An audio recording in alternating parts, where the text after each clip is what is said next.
Hi guys, and welcome to the second of our online training workshops. My name is Mr. Brunga, and today assisting me I have Mr. McAvoy with degree. We are both instructors from Train Taekwondo and members of the UK ITF. Now today we will be looking at pattern Dangan Tom. First, so we'll be performing it in his own time, and then we're going to slow it down, draw out some movements and look at some drills that we can use to help correct any faults that may occur. So, in our own time, pattern Dangan Tom. Jump! Korean shape. C. Jump!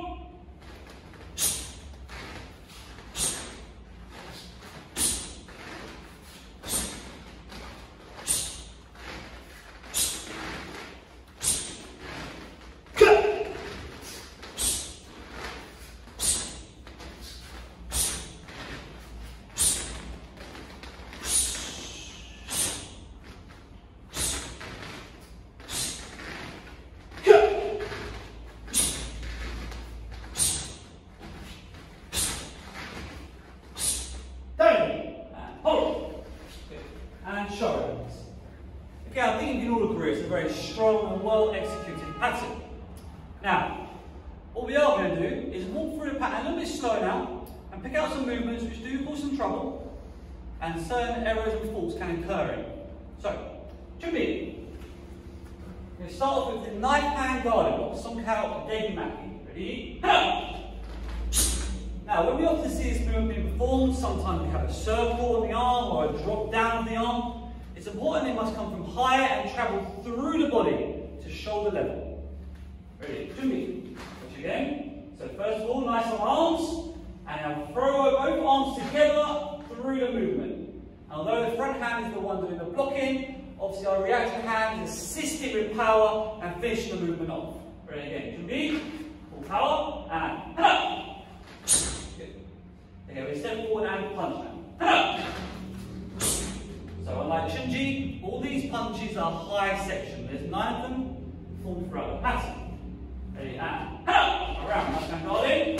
Again, form to middle. Now as we move forward, let's use light stored energy there. We don't want to rotate our hips too early and chop the movement down. Use that core, use that rotation, and throw body weight into the block. 1 and 2. And moving forward now, you'll notice sine wave motion to create power. We drop the body, we relax, we then lift that high point, and then we fall forward and deliver the punch. Again, that movement, and around, Sang Pamok Maki. Open both arms, the outer forearm. Same again, and punch. Okay, as we step to the back of the room now, we're going to be performing low block and rising block. I'm going to perform this in continuous motion. Now, I better slow the pattern down here and take a look at this. This is the first time you perform this. Now, simply put, continuous motion is 2 movements, 2 sine waves, 2 exertions at the end of the movement, but maintaining 1 long breath throughout. Ready? And so form the 1, long breath, 2. And rising block. Go back in. Set. Go. Now we're going to spin and strike. Left hand strike. And punch. And around. On top.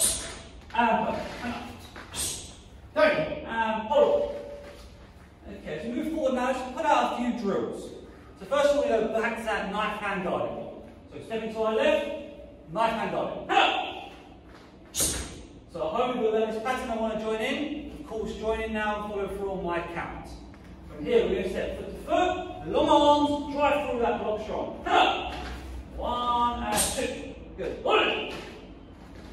Again, we're not circling or scooping. We're not pushing these arms. They're traveling through and across the body. Ready? One more. And pull. Excellent. Good. Okay, now moving forward, we're going to look at low block, rising block to discuss that continuous motion. So let's follow first, then move forward. So 1, 2. So clearly you can see 2 movements being performed.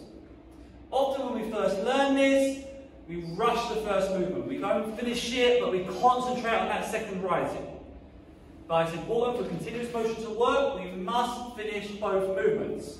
Ready? Head up. So a definite finish, sine wave, finish. Head up. 1, 2. So both effective blocks. Head up. That's blocking the front kick, rising that hand up the way. Good. And backwards. Head up. On. Set. Next. And from here, what we're going to do, we're going to step forward now, just perform Chukyaramaki rising block. And head up. So it's important we now discuss the application of this movement and how it's performed in the patterns. We often consider this block to be blocking someone, perhaps striking down our head. And yes, it does have an application for that. However, as the name suggests, rising block, we must rise through our body and knock the arm out the way. So perhaps more likely is blocking a punch that is coming towards us, and we are rising up, knocking the arm out the way to our finish point above our heads. Ready? Remember here as well, the forearm is covering the head.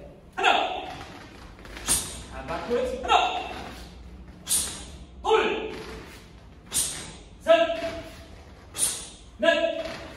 Okay, now from here moving forward, we're going to Sang Pao Maki, twin forearm block. So again, both arms are working and they're both blocking with the forearm, the outer forearm. Ready? Okay, so let's slow on the spot here. So we're just going to cross our arms. As you can see, the rising block comes from the outside, the middle block is from the inside. Ready? And finish it up one more time. Again, joining at home if you want. And slowly out, one more time slowly, cross the arms, and block. Okay, let's step forward now and perform it fast. Ready? Step forward, and one more, pull, and backwards. Pull, set, next, and pull, and show it. So the last movement we're going to look at and discuss today is the knife hand strike. Knife hand strike performs at the end of the pattern. So we've slowly got my face in the other direction for me, please, into rising block, and go on right leg forward. Now here we have a lot of stored energy which we want to use. Quite often, maybe for balance reasons, we see this happen. We turn halfway, we stop, and then we just strike out with the arm. Of course, I'm sure Sir, if he throws up his speed, he can find power. But when we then apply the body, the hip rotation, the swing into the movement, that power is obviously increased and becomes a strike a lot harder. So, back to the rising block. One motion, one movement, one strong strike. Round, strike. And again, one more time.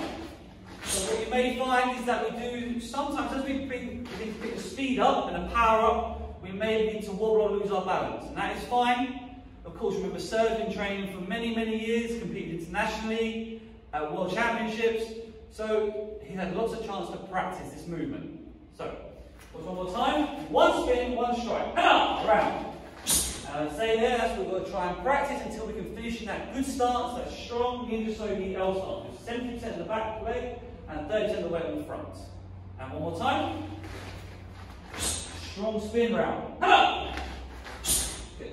And up.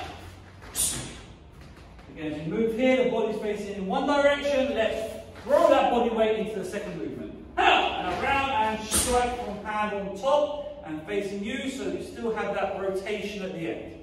Ready? And punch. Dissection. And pattern down. Hold. And shoulder up step. Okay, now we're going to watch one more time before performing it by himself in his own time. Jumping. Right up shape, C, jump!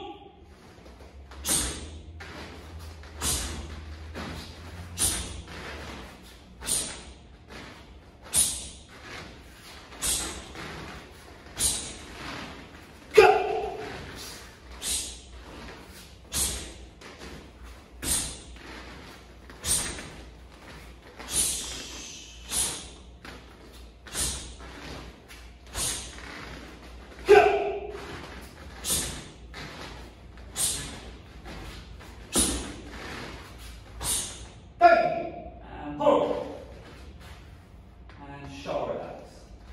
There we have it, guys. That concludes our Dangan workshop.